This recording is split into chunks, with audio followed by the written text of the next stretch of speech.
కొత్త కార్పొరేషన్లు ఏర్పాటు చేశాం. ప్రతి కార్పొరేషన్కి 50 కోట్ల నిధులు ఇచ్చినాం.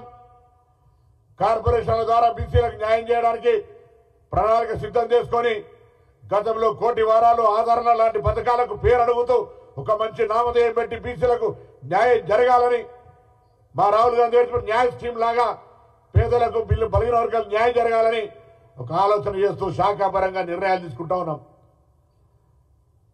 శాసనసభలో అంబేద్కర్ గారి విగ్రహం పెడితే పార్లమెంట్లో కూడా పెట్టారు, ఇక్కడ కూడా పెట్టారు. మెడల్ వంచి తెచ్చినామంటారు. కొత్తగా మళ్ళీ ఇప్పుడు డెఫినెట్లీ మా బాధ్యత. మేము ఇవాళ ప్రజాభవన్కు మీరు కట్టుకుంటే మీరు కనీసం పేరు పెట్టే ధైర్యంలే. మేము దాన్ని ఇలా జ్యోతిబా పూలే భవన్గా మార్చుకున్నాం. ఇలా సావిత్రిబాయి పూలే బలైన వర్గాల ఆశాజ్యోతి, మహిళల ఆశాజ్యోతి, వారి జయంతిని ఇలా మహిళా టీచర్ల జయంతి దినోత్సవంగా జరుపుకున్నాం. ఒకటెందుకు రెండెందుకు అనేక రకాల కార్యక్రమాలు. అసలు స్వతంత్రం వచ్చినప్పటి నుంచి బలైన వర్గాలకు ఏదైనా న్యాయం జరిగిందంటే దేశవ్యాప్తంగా ఆనాడు భారతీయ జనతా పార్టీ మేము మండల కమిషన్ తీసుకొస్తే కమండలం పేరు మీద లేదా స్థానిక సంస్థల రిజర్వేషన్లకు సంబంధించి సొసైటీలను ఏర్పాటు చేసి గీతా కార్మిక, నేత, రజక, మత్స్యకారం అనేకమైనటువంటి కులాలకు సంబంధించినటువంటి సహకార సంఘాలు ఏర్పాటు చేసి ఈ విధంగా ప్రభుత్వం తీసుకుంటే మీరు 10 సంవత్సరాలుగా ప్రత్యేక తెలంగాణ ఏర్పడ్డ తర్వాత ప్రభుత్వ పరంగా బలైన వర్గాలకు చేసింది ఏంది అని అడుగుతా ఉన్నాం. రాజకీయంగా మీరు ఇచ్చిన అవకాశం ఏంది? డెఫినెట్లీ మా కాంగ్రెస్ పార్టీ తరఫున ఇవాళ కుల సర్వే జరుగుతూ ఉంది. దాని అంతా కూడా పబ్లిక్ డొమైన్లో పెట్టి నిపుణులతో చర్చ చేసి దానికి సంబంధించిన విధంగా ప్రణాళికలు తయారు చేస్తాం. అంతేకాదు రాజకీయంగా బలైన వర్గాలకు సంబంధించి అనేక రకాల అవకాశాలు ఇచ్చి ఆనాడు కామారెడ్డి డిక్లరేషన్ చైర్మన్గా ప్రదేశ్ కాంగ్రెస్ మేనిఫెస్టో కమిటీ ఇచ్చినటువంటి దాని ప్రకారంగా మరి కార్యక్రమాల్ని ఒక్కొక్కటిగా అమలు చేసుకుంటూ పోతా ఉన్నాం.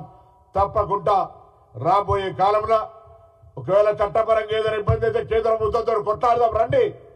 కానీ పార్టీల పరంగా 42% రిజర్వేషన్ తగ్గకుండా ఇచ్చుకోవడానికి మేము నిర్ణయం తీసుకుంటున్నాం. మీకు ధైర్యం ఉందా అని అడుగుతా ఉన్నాం. ఇలా రిజర్వేషన్ల శాతంతో పాటుగా 42% అధికారికంగా ఇవ్వాలని ట్రిపుల్ టెస్ట్ ప్రకారంగా జనాభా ఎంతో వారికంతా అని బహిరంగంగా రాహుల్ గాంధీ గారు చెప్పి ఏ కట్ ఆఫ్ డెడిపాడిందో దాన్ని కూడా తొలగించి బారైతుందో దాన్ని కూడా తొలగించి రిజర్వేషన్లకు అవసరమైతే షెడ్యూల్ మార్చి కూడా ఎవరెంతో వారికంతా అనే ధైర్యం మా నాయకుల దగ్గర ఉంది. మీరు అది మాట్లాడగలుగుతారా? మీరు అధికారంలో 10 ఏళ్ళ నుండి అటువంటిది ఎందుకు చేయలేదు?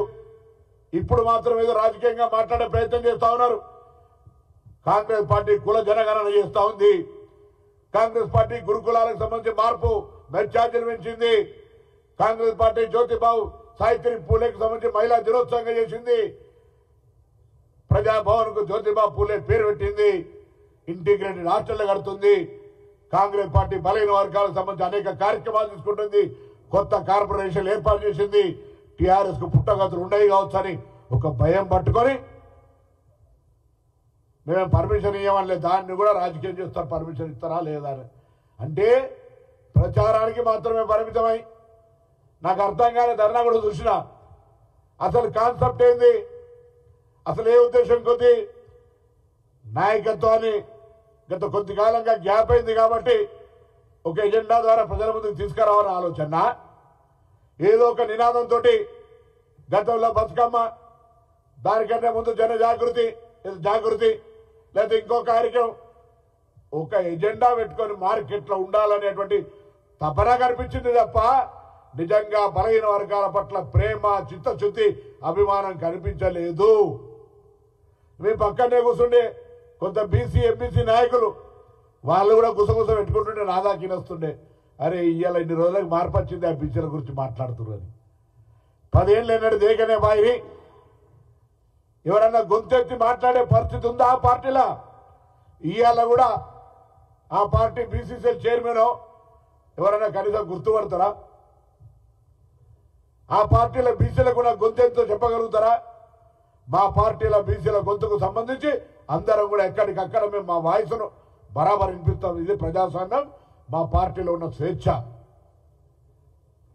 కాబట్టి దయచేసి